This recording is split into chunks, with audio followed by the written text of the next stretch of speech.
Angels are moving up and then down.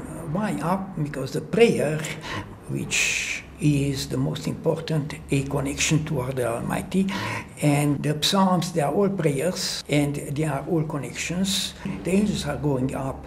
On the other side, the angels are coming down. This is the connection which Hashem is keeping. It is prophecy, it is enlightenment, and this is what the Almighty is giving to the human being.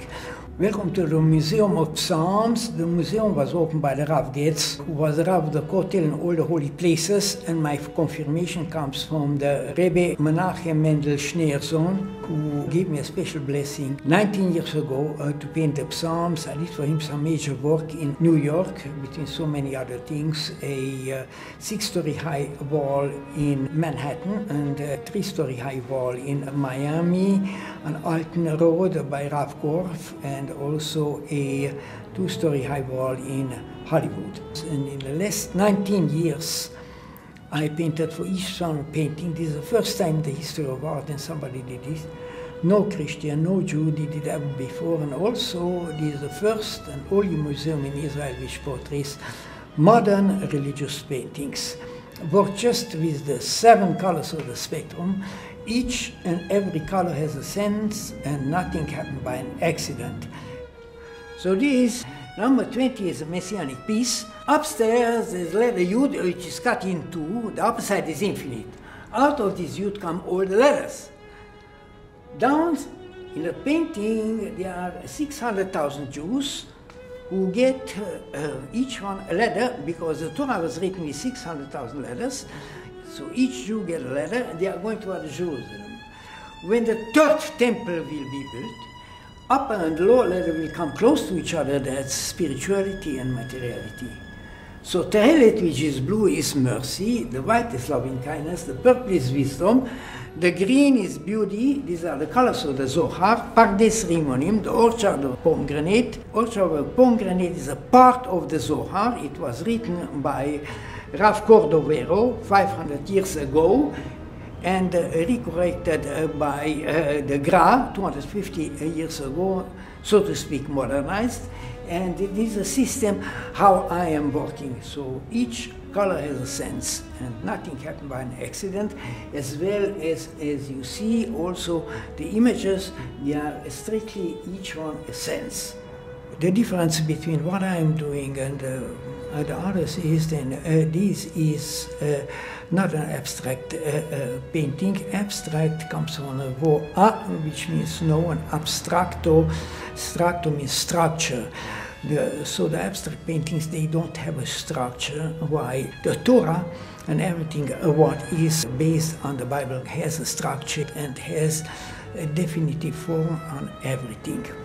And this is what I try to express through my paintings, working with the 7 colors of the spectrum and having images which are conform to the concept of King David, who 3,000 years ago wrote the Psalms, a major book in the literature of holiness, because all the Psalms, they are prayers, and prayers is a spiritual contact to the Almighty. This is Psalm number 2, verse 6. We are talking here about Mamar Sinai, that means Jews who went to Sinai, and the Torah came down. Here we are downstairs, all the Jews, and from the letter Yud, which is cut in two, again here the upper side is infinite, all the letters are coming out, which are the letters of the Torah, and the Jews are going toward the Mount Sinai, which is a little bit elevated, to receive this Torah. And we see also the Jews as letters, because it's very important. Then we understand that then 3 things are, says the Talmud, the same is the Almighty, Torah, and the Jewish people, and from that practically we can't see just letters. In this left corner we see letters which are opposite to their form in a different direction, and that is a metaphor for the Eruv Rav, which are the strangers who came also with the Jews to receive freedom from Egypt. Psalm 51, verse 20, build the walls of Jerusalem. So here are the builders which are coming in. Some come even from upstairs from a plane, as you know very well. A lot of people come from outside the country, and they are building the walls of Jerusalem. And above Jerusalem, there are the 6 plus 1 crown, which are the 7 together, and the 7 together are the blessing of the king over Jerusalem. Colors here also are very important because it's loving kindness, white, and turquoise is mercy, and this deep blue is wisdom. This Psalm 127:1, here the king is talking about if the Almighty doesn't watch the city, respectively Jerusalem, the watchman are watching it in vain. So the city is in the middle of a Yud, surrounding all the other Yuds, and the color are Hesed, loving kindness for the white, and Rahamim, mercy for the turquoise, and then Chokhmah, wisdom for violet. It is a very important piece. This Psalm 103, verse 22, bless my soul, the Almighty. So the question is, do you have a soul? And if you have a soul, who gave it to you? So he is the one who gave it to you, the Yud, and he is blowing it in your nostrils, your personal nostrils, and keep it in living body, which is high, that means life, because life is the greatest gift what you can get from the Almighty, life himself. And the head is the head of the Kabbalist, Vav is Gematria 6, Zayin is Gematria 7, together is 13, which is Echad, that means one with the Almighty, and also Ahava, love, is also 13, together is 26, because a soul without love is a defective soul, something is missing in that soul. So here is a statement which says, Bochi nafshi et Hashem, hallelujah, and then the soul is on fire. So why is it so important and the soul should be on fire? Because the soul himself would like to go up to the Almighty and reach him, while the body is keeping him down. And as we saw in the colors, in the middle there is white, which is Hesed, which is loving kindness, and turquoise is Rahamim, which is mercy, and surrounded by orange, and orange is the color of Hod, which means majesty. And then the soul again tried to reach up and go back from the source. The soul, if connected, respectively not cut off, karet, he will be eternal, and he will go back to the Almighty from whom he came, because our soul with the Almighty is one with the Almighty, and is the whole idea. And this preservation can be done just by keeping the commandments, which are for the Noahites, the 7 commandments, and for the Jews, the 613, but because we don't have a temple anymore, so there are about 50 commandments which are left. And as long as we are keeping these commandments and we are connecting to our Almighty, our soul is preserved and is eternal. And this is the most important, what everybody has to understand. And this is what we are trying here in the museum. This is Psalm 118. Here the king is talking about gates. Obviously, he is talking about the gates of upstairs and not the common gates. In this painting, there are 50 gates. The soul has to pass these 50 gates to come close to the one Almighty who gave the soul to rest under his holy throne. The soul is coming from very far them and passes through all these gates, which gates are in a form of a heart, if you see it well. And above there are the Yudim, which are the angels, which are each one controlling a gate.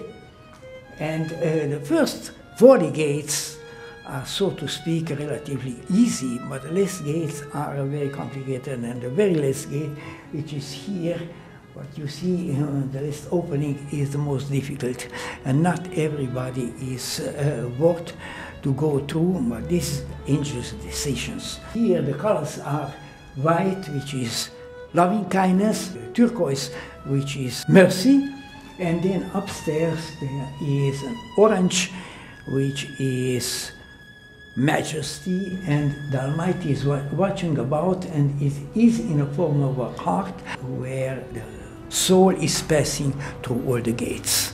Welcome to the Sun series. The Sun is a healer. It is mentioned in 4 places in the Torah, in the Bible, in the writings, in the Oral Torah, and in the Nevi'im, which are the prophets. The Sun is a healer is a very powerful concept, and it is based on the Ana Bekoach, which is a prayer which certain Jews say it 1 time a day and others sometimes several times a day. It is the 42 hidden names and the 42 words which are in this pasuk, which was written by Kahana ben Kahuna. He was a high priest in the Second Temple. These are 7 times 6 words, 1, 2, 3, 4, 5, 6, and 7 times the 42 letters. And on these names I did a series of songs which are able to heal, because the great and most important problem of everybody, Jews, Eskimos, Chinese included, is the sickness. Some people are sometimes sick, some people are very often sick, some people are sick their whole life, and the Sun, being a healer, is a holistic way to heal the person, and instead, just as the doctors just heal the body, which is also very good, but this holistic healing is a different way, where it first heals the soul, which are able to heal the mind, and the mind ultimately is able to heal the body. In the middle, we see the word high. High stands for life, because this is the greatest gift what the Almighty could give to a person. And near this high is Barei Bara, which means created. This is a very important word which can be analyzed, and was analyzed in several books. Above this, we have the 10 Sephirot, the 10 emanations, which are surrounding in the middle of this creation, and then we have what is up is down, the reflection of what is up is down. Water is Hesed, which means loving kindness, because this is expressed very importantly in these paintings. And then in these paintings everything goes around and spreads. That's the concept of it. And the rest of the 41, we can see it in the new garden what we had opened just recently. When the souls are healed, then a joy can be released, and joy is what is the most important in the life of a person. And it is the absolute connection with the Almighty, who give the soul a eternity and keep him alive. There was a tzaddik, a teacher, who had students. One day he asked one of his students, "What are you doing in life?" The student answered him, "I'm a baker, I buy flour, and I mix it with water, and with all the ingredients, I bake it, I sell it, I buy new flowers, and that's what I am doing." The teacher asked again, "What are you doing in your life?"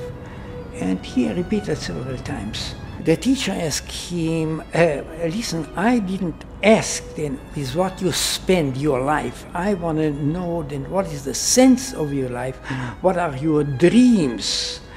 And this is what is important, not how you spend your time, because the dreams, they are touching the person to the Almighty, because the body's dream is the bread, and the soul's bread is the dream.